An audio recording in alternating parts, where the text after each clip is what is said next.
Hello, everybody. How is Sunday treating you? How is it at in your part of the world? It's rather pleasant here in Delhi NCR. It's been raining, and anyways, it's now time for some good vibes with good times. And I'm all set to invite my guest. She needs no introduction. I met her. I mean, I can give you my little story. I first met her when she was crowned Miss Universe, and she made for such engaging conversation then until now. So, we are all set to welcome Lara Dutta Bhupathi. Hi, Hi. how are you? We meet again. Yes, I've been I'm looking not forward to finally it. going. Pardon? I said I've been looking forward to it. Likewise. As I was telling everybody, I first met you when you were crowned Miss Universe for that interview, news interview we had to do. And since Yes, then, I've always enjoyed talking to you. thank And you. now I finally watched the episodes. So, what struck me was earlier when you spoke about how you were brought up, three daughters, and, when we all spoke about gender equality, how your father instilled in you all that you are independent. And then I see Saumya Shukla. She's also a woman fighting to break against the glass ceiling, but also she has her own identity. So did that resonate with you?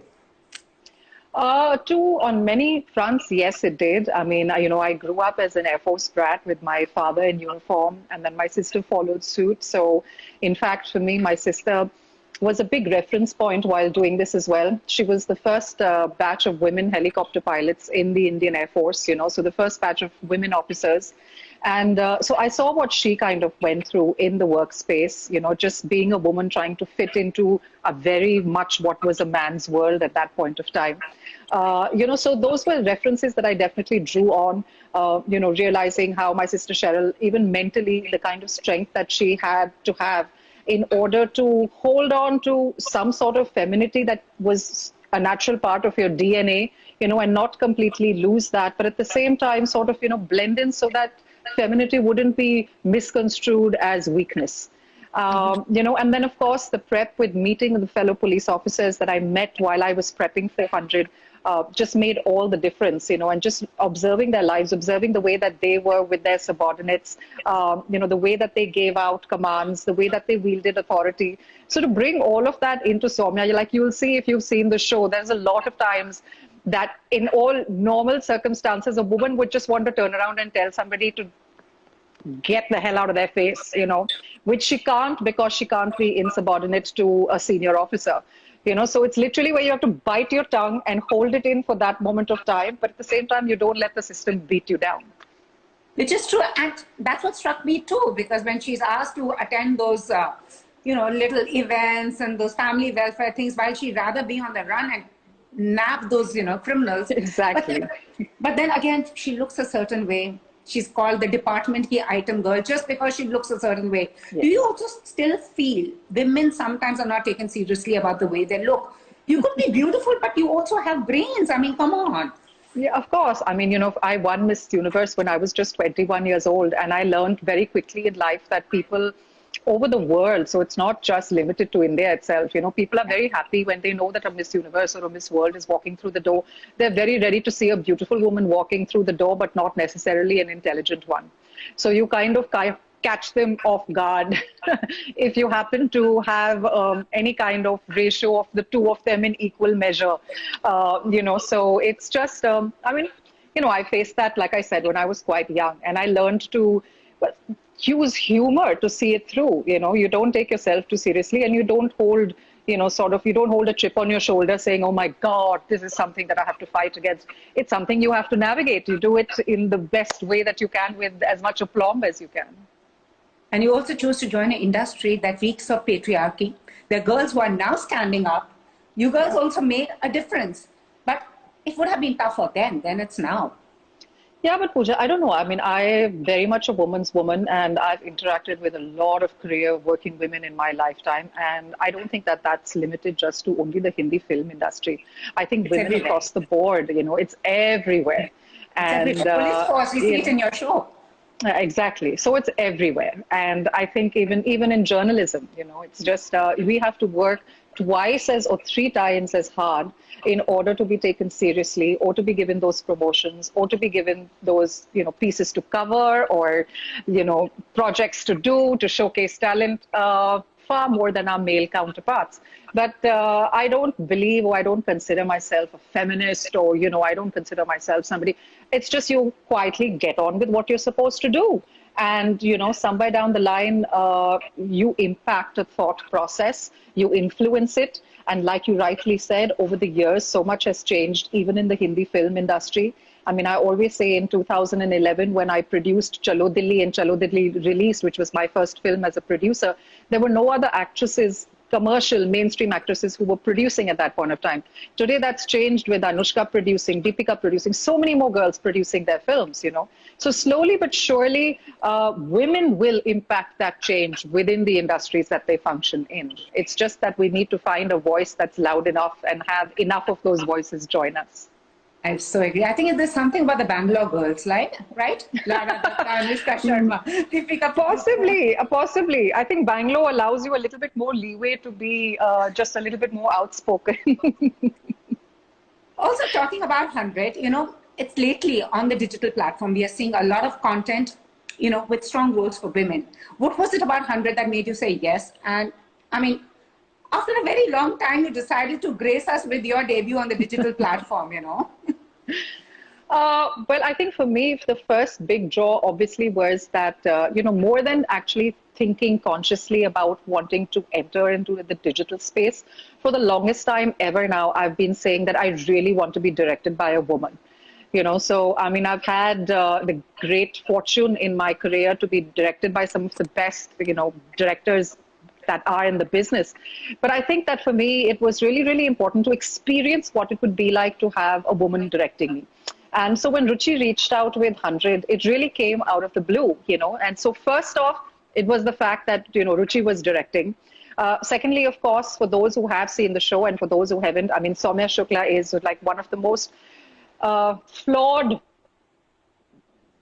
you know, badass, sarcastic, multi-layered characters that I've ever sort of portrayed on screen. You know, so obviously the character was a big draw. Secondary to that was the fact that she was a policewoman, and I'd never, you know, portrayed a police officer on screen before.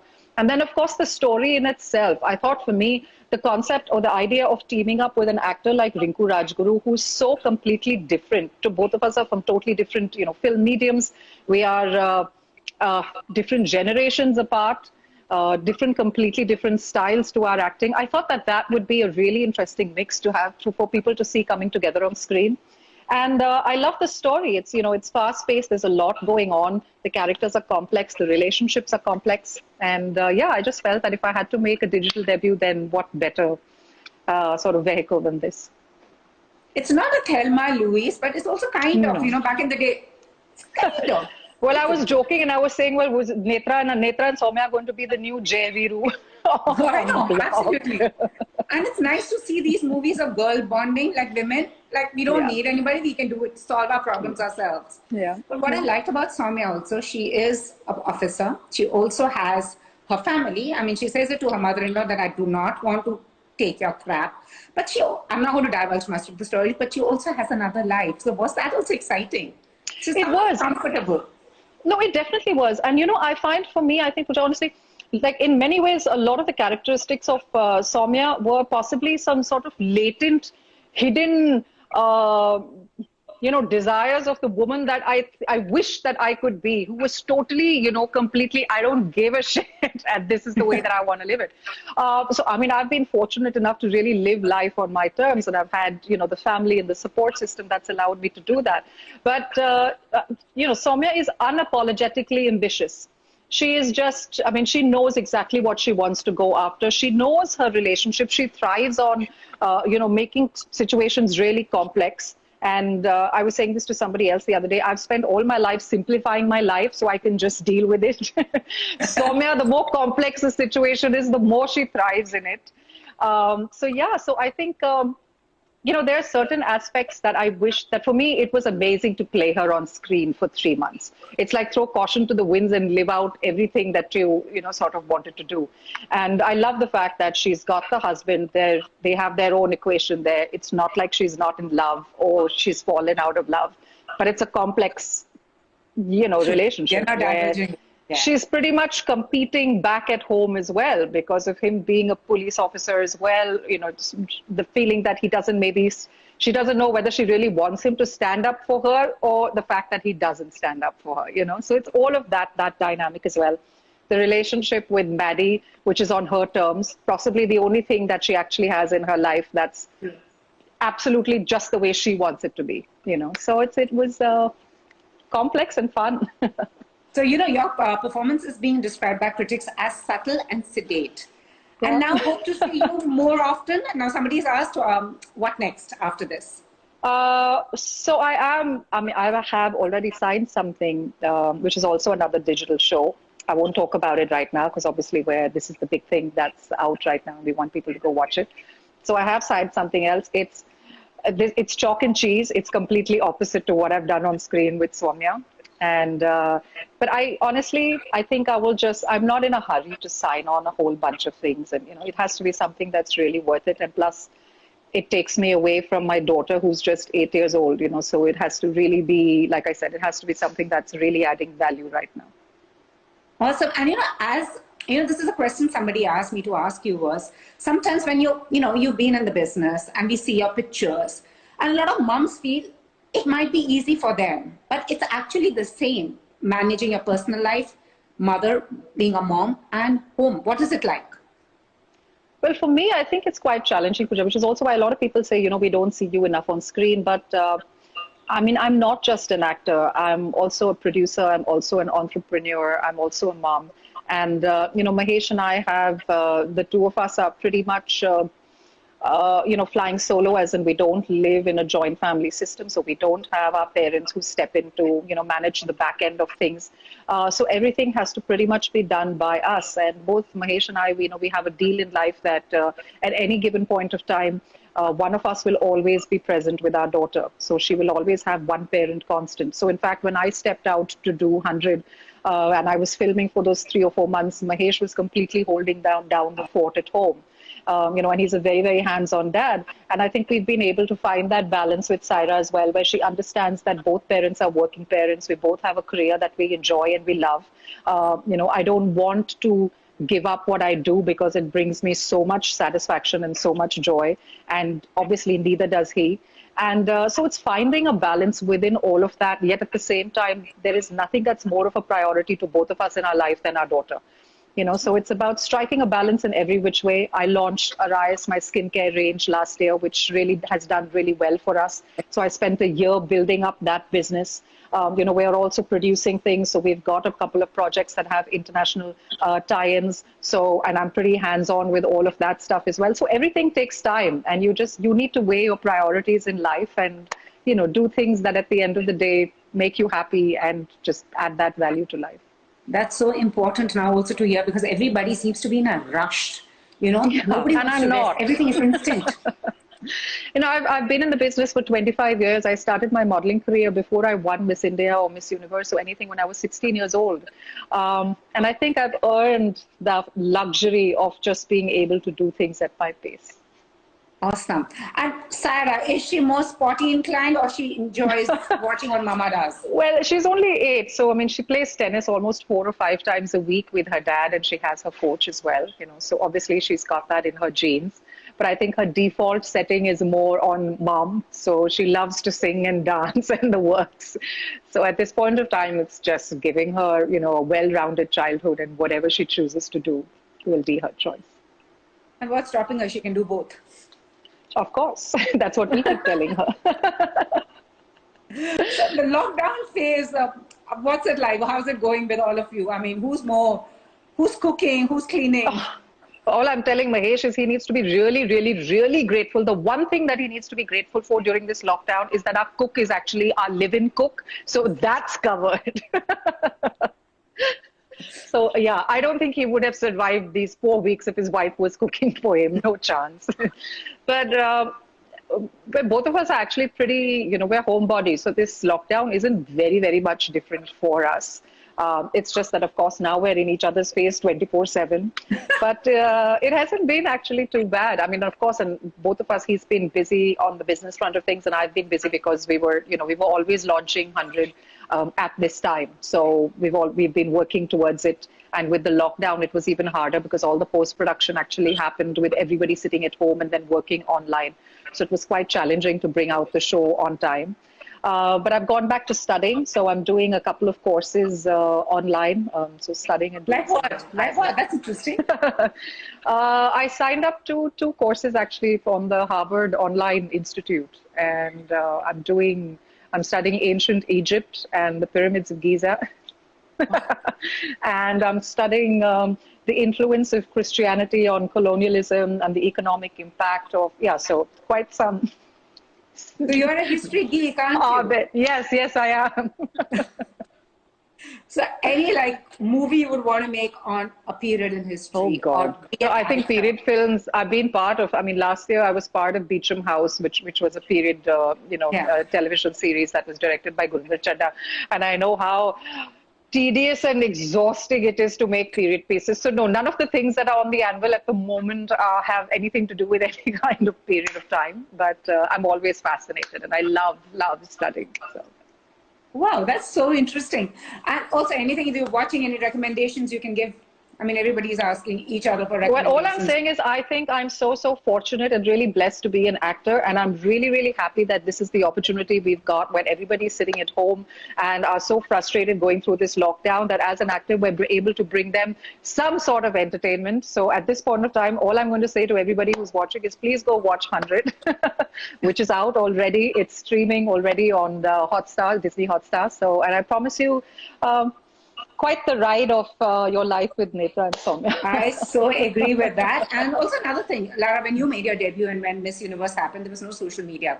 There was no Instagram, there was no Twitter. Now, do you think that was better or do you think this is better? When I won Miss Universe, no, I think that was better because I say this to the girls who are going in now to represent India as well. You know that in a way, the contest is over before it's even begun.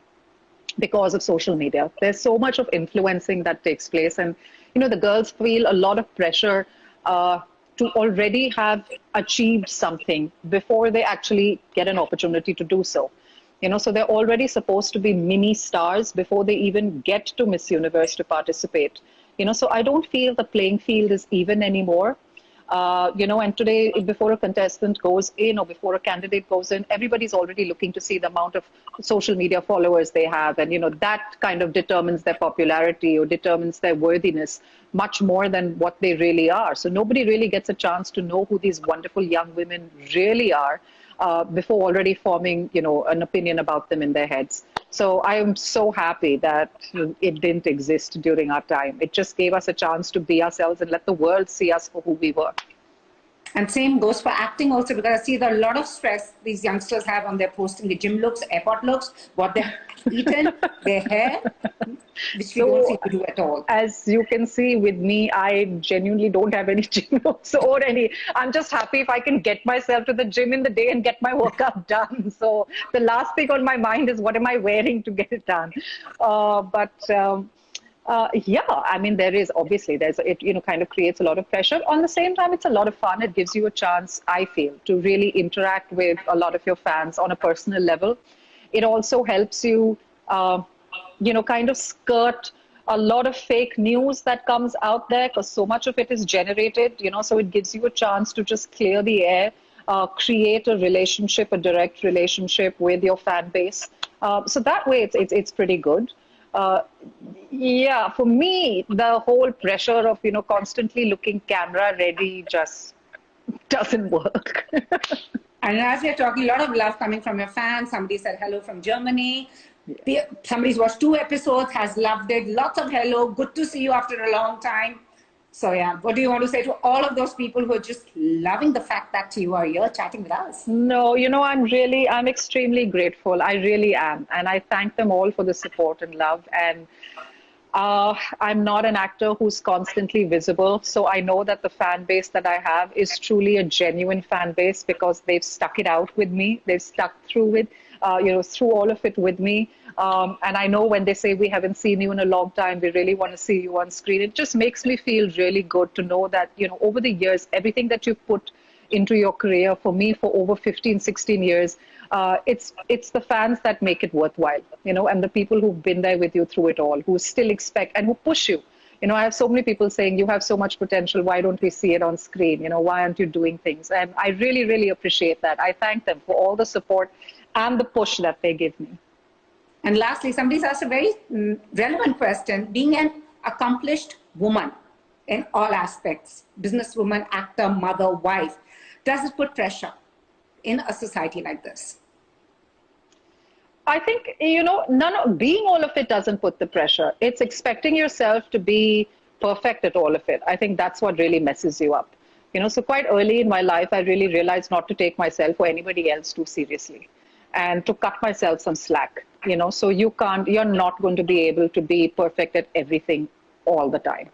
And as long as you realize that you're doing the best you can, and I think for me, the most important thing is that my immediate family is happy and healthy. They're level-headed. We're all pretty grounded. I think I'm doing an okay job. As long as that's in place, everything else will fall into place on its own.